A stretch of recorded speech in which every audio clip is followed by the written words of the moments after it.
Why haven't these SUVs sold? $11,000 off on that one, $12,000 off on that one. Lines upon lines of unsold inventory. I mean, this entire lot is just stuffed to the gills. Now, the Jeep Wagoneer and the Grand Wagoneer, perhaps the biggest flop in the entire SUV segment. $18,000 off of MSRP. This right here is a site that you would have never seen throughout the last few years. A huge lineup of unsold Toyota RAV4s, just under $93,000. Most people don't use these sport utility vehicles to their full potential, right? I mean, they use them as status symbols. Get ready to throw up in your mouth a little bit. Here we have a couple brand new GMC Acadias. Both of them happen to be Denali trimmed examples. This price here used to get you a nicely spec'd, nicely trimmed Chevy Tahoe. Wasn't that long ago. Look at that. $57,475. $52,080. 52 grand for a Hyundai. Nissan as a company has been riding the struggle bus really for quite some time. $52,543 for a 2025 Honda Pilot Trail Sport. Hey YouTube, Untamed here. The SUV has taken over the entire United States market when it comes to vehicles. However, when you walk any dealership today, what do you find? You find lines upon lines of unsold SUVs, sport compact SUVs, full-size SUVs, you name it, they're just sitting collecting dust. Why aren't SUVs selling anymore? In today's video, I'm going to highlight some prime examples of SUVs that used to sell in a heartbeat. Now they're sitting for months on end. Let's check them out. So here we have a couple Suburbans and a Tahoe on this side of the lot. A Tahoe, really throughout the pandemic and really throughout the last 3 to 5 years, would fly out the shelf. I'm talking within a couple weeks, this would sell. But right here, look at that. $90,675 for this 2026 Chevy Tahoe High Country. Absolutely sickening that we've gotten to that point when it comes to pricing. But is the price tag enough? I mean, these are sweet vehicles, and if you have a large family like myself, we have 5 kiddos, a Chevy Suburban really is the most realistic option. Here we have a couple different options to choose from. Let me show you how much this one is here. This one too is a High Country Chevy Suburban, $92,248. This one's a 2025. This one's been sitting here for much longer. Well, you can already see some dust collecting on it. And as we talk through today's video, you're going to see a theme. That theme is many SUVs, especially full-size SUVs, are over $75,000 to $80,000. That doesn't make sense for too many modern American families. Even the Chevy Traverse has gotten priced out of this world. When I think Chevy Traverse, I think maybe $35,000 tops. But well, here we have it. The new reality is $57,348 for the Z71 trimmed example. And I think the styling of the Chevy Blazer looks good. That's an aggressive front end, the really tiny skinny headlights. It looks good. And you would think maybe $35,000 still. It's a Chevy Blazer for Pete's sake. But nope, $52,910 for this 2025 Blazer RS. And the sad reality is that so many people are buying these SUVs at these astronomical price tags and then quickly selling them or trading them in for a much more affordable option. And I'll say much more affordable in air quotes because, well, let's face it, there are not too many more affordable options out there. Here we have a 2024 Chevy Suburban High Country. You just saw the price tags over there. Someone paid out the yin-yang for this thing and realized those monthly payments are not for them, and they quickly traded it in. They got out from underneath it. And I know it's not news to any of you guys watching, but Nissan as a company has been riding the struggle bus really for quite some time. The Nissan Murano is full new redesign as of last year, and it looks good. I think it looks good, but when you think Nissan Murano, you certainly do not think $53,235. This one here is a 2026 Nissan Murano Platinum. It won't be long until this one is discounted $8,000 to $10,000 in order to move this metal. So many SUV options available today, it's just really difficult to justify buying one of these. You know, Nissan Pathfinder, Nissan Rogue, got a couple Rogues up here, a Rogue Rock Creek Edition. It's just hard to justify, right? There's so many better options out there, especially at the price points, right? I mean, here the Rogue is the most affordable option, mind you, $37,240 for the Rock Creek Edition. You tell me, you buying it? They look okay, but again, that peace of mind, that reliability, you're just not going to find it with a Nissan, unfortunately. Let me be fair, sometimes you can make your Nissan go for a very long time, but the examples with the CVT, the continual variable transmissions, I would avoid them like the plague. Those CVTs, they're just so unpredictable. For some people, they work out just fine, but really for far too many folks, they're grenading on them, and that alone is reason enough not to buy one. Imagine spending this kind of money on your brand new SUV only for something catastrophic to go wrong with it, like the transmission grenading or failing on you. And then you have to begin the whole warranty process of getting it replaced through the vehicle manufacturer, which with Nissan, it's nothing new for them. And I'd like to assume that they'd be pretty easy to work with to get it repaired. But what does that mean? That means you're left without a vehicle for several weeks on end while they do that major repair. And well, that's just not worth it, right? You spend that kind of money only to be without your car for several weeks? No thanks. Tell me the truth. If any of you have actually dabbled with buying a Nissan SUV, tell me what your experience has been. I had a friend who wanted to buy a Nissan Pathfinder Rock Creek Edition at one point. They looked good, like I said, but again, that peace of mind just wasn't there and he ended up going a different direction. So tell me, what has been your experience with the Nissan? And then you go to any Honda dealership and you're gonna find far less SUVs available. Honda CR-Vs, Honda Pilots like you see in front of me here, far less. And that's because Honda's gotten really good at matching their production and assembly rates to projected demand. They're always doing a great job at maintaining a finger on the pulse of what is that market demanding and can we match our supply to it. So because of that, they never stack up their dealership lots with hundreds of inventory, rather maybe a few dozen at a time at any given dealership. Let me remind you of how much they want nowadays for a Honda Pilot. This one here's a Trail Sport.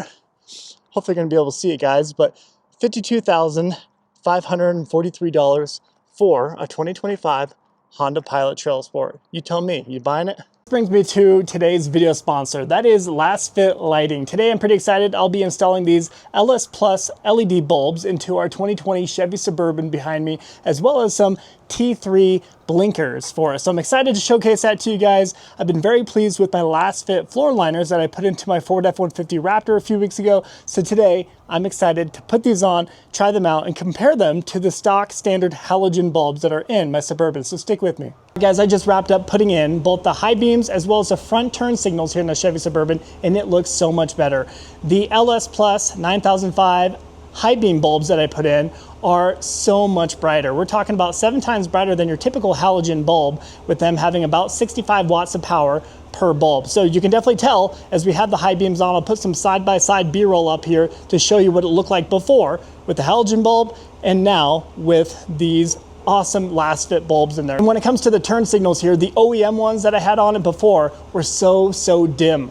I mean, I would never even see them reflecting off of street signs at nighttime when we're driving around. And with this being my wife's primary vehicle while she's driving around our 5 kiddos, I personally have so much better peace of mind knowing that they're going to be seen. It's just a safer setup overall. So super happy with just how easy it was to install. Under 45 minutes for all of it, all put together, a plug and play situation. And not to mention, Last Fit does offer a 2-year hassle-free warranty. So if you bump into any quality issues with these, you can just reach out to Last Fit and they're going to take care of you and make sure that you get a replacement. So I appreciate the fact that they stand behind their product, and that's why I don't mind advertising for them on my channel here, because I personally believe in their product. Just like the Last Fit floor liners that I put in the Raptor, these Last Fit LED bulbs arrived in the mail within a matter of days. So very quick shipping, and the packaging of the product, second to none. I think you're going to be very pleased with the product overall. Not to mention customer service with Last Fit has always been exceptional in my experience, and everybody I know who's gone through them has been very pleased with it. So if you do end up buying something from them, please consider using my affiliate link in the video description below. It tells them that you're watching my videos and you appreciate this type of content. Even these subcompact SUV options like the Subaru Forester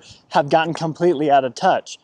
I remember when these Foresters were in the low $20,000 range, but now look where we've gotten right here. Hopefully you can see it okay. I'm sorry if you can't, but it is $44,150 for the Subaru Forester. A Forester. That doesn't make any sense to me.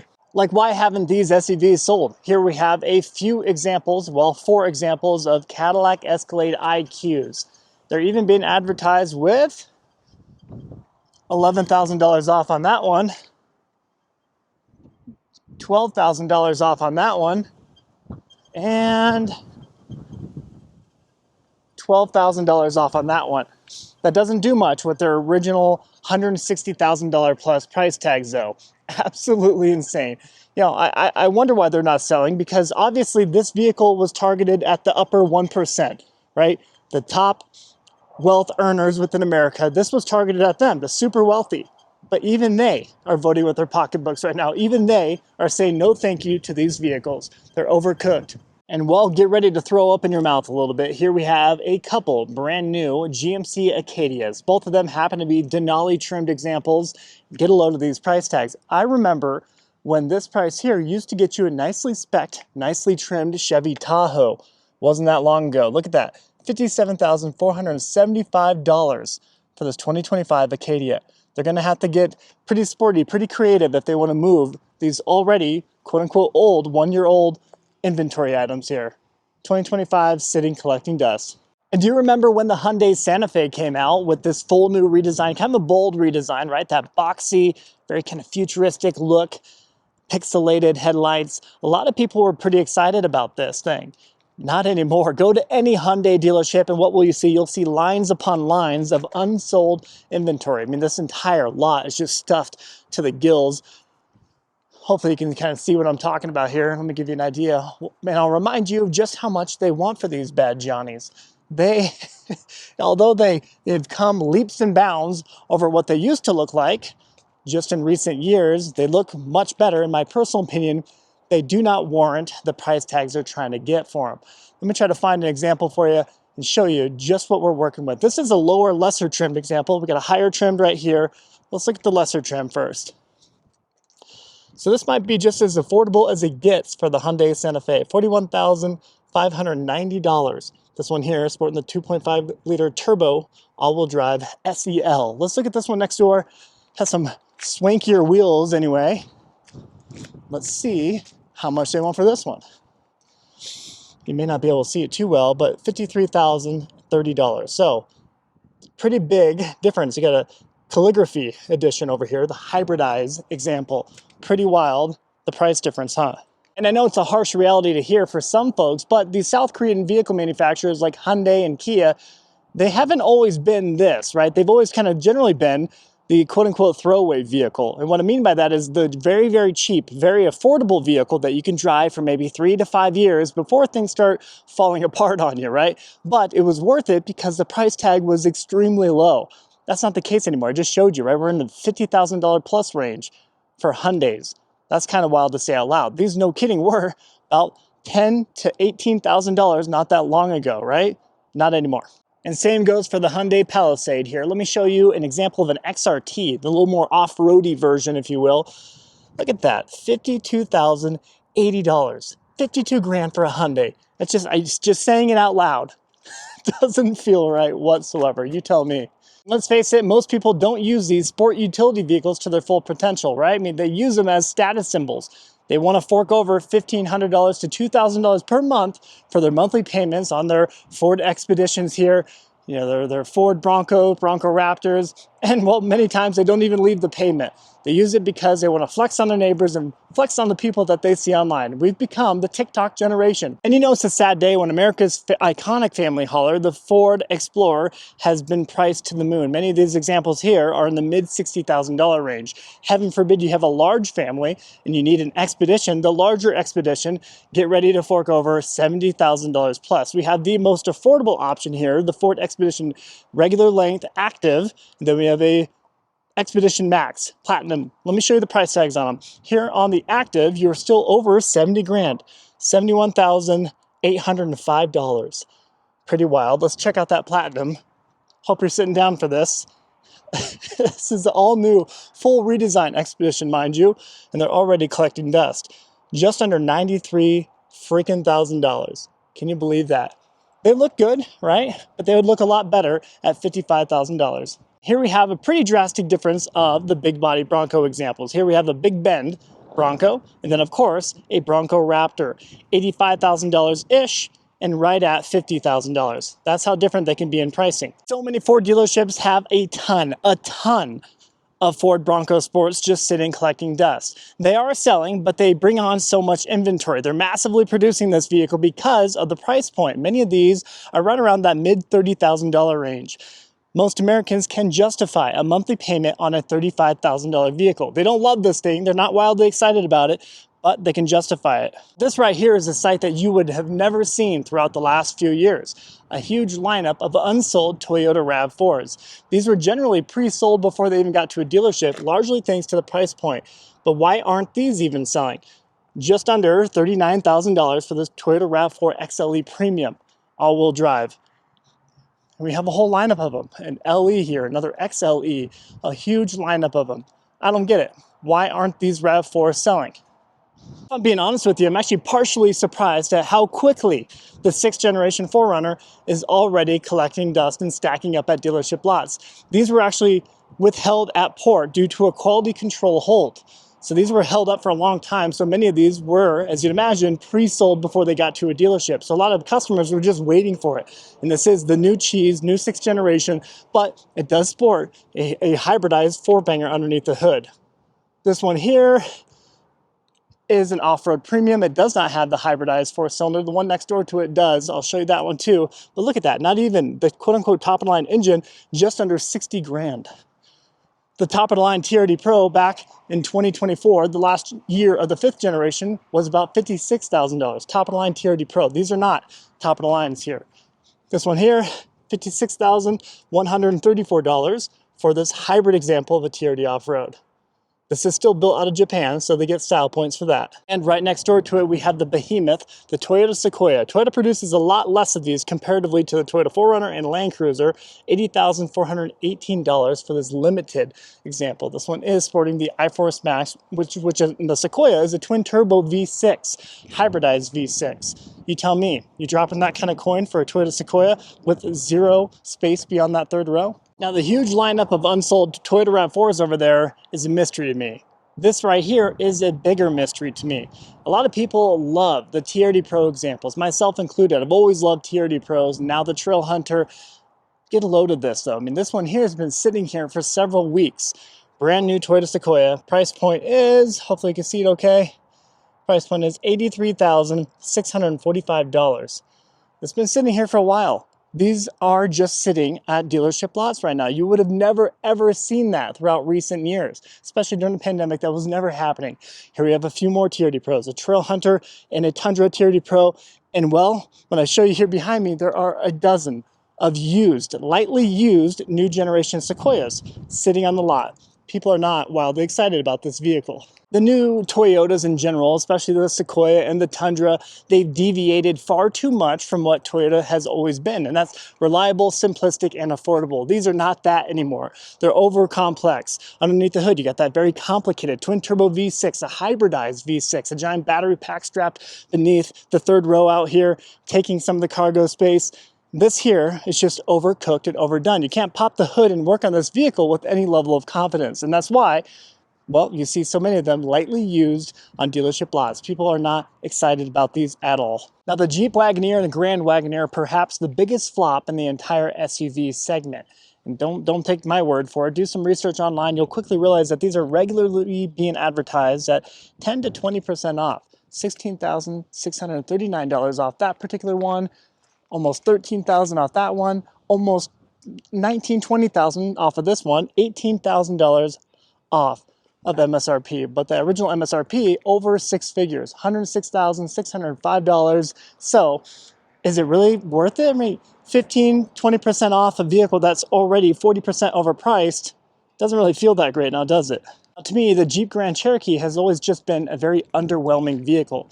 You pay about $50,000, $55,000 for them. They can go up from there, a little bit down from there, but the resale value is just never there. You drive it for 2 or 3 years and, well, you're already lost about 50 to 70% of its original value. That's just a huge loss that a lot of Americans cannot justify taking in today's day and age. Now, personally, I really like the Jeep Wrangler, the Jeep Gladiator. To me, these really are American icons. It's unfortunate that Stellantis has kind of ruined this brand's reputation. You know, it no longer has phenomenal reputation because the quality control measures are just not there. I've owned a Jeep Wrangler 392 recently. It had a lot of problems with it. So this here, unfortunately, has just lost its way. And while the price tags, they've seen a 54% uptick since the beginning of the pandemic, more than any vehicle manufacturer out there. And that, to me, just renders them not worth it. For fun, let me remind you of how much a Jeep Wrangler 392 Rubicon is going to run you. Just under $100,000, $97,605 for a Jeep Wrangler. It just feels weird saying it out loud. It is a phenomenal 6.4 liter Hemi V8 underneath the hood. It's a ton of fun to drive, but man, at 6 figures, It's just hard to justify. Guys, we'll wrap up the video there. As always, I sincerely appreciate you taking the time to tune into these videos. What are you seeing at your local dealerships? Are SUVs selling, or are they stacking up like this? Let me know what you're seeing. Thanks for watching as always. If you enjoy this type of content whatsoever, I do respectfully request that you please consider liking and subscribing. Your support means a ton, and I promise you it doesn't go unnoticed. Till next time.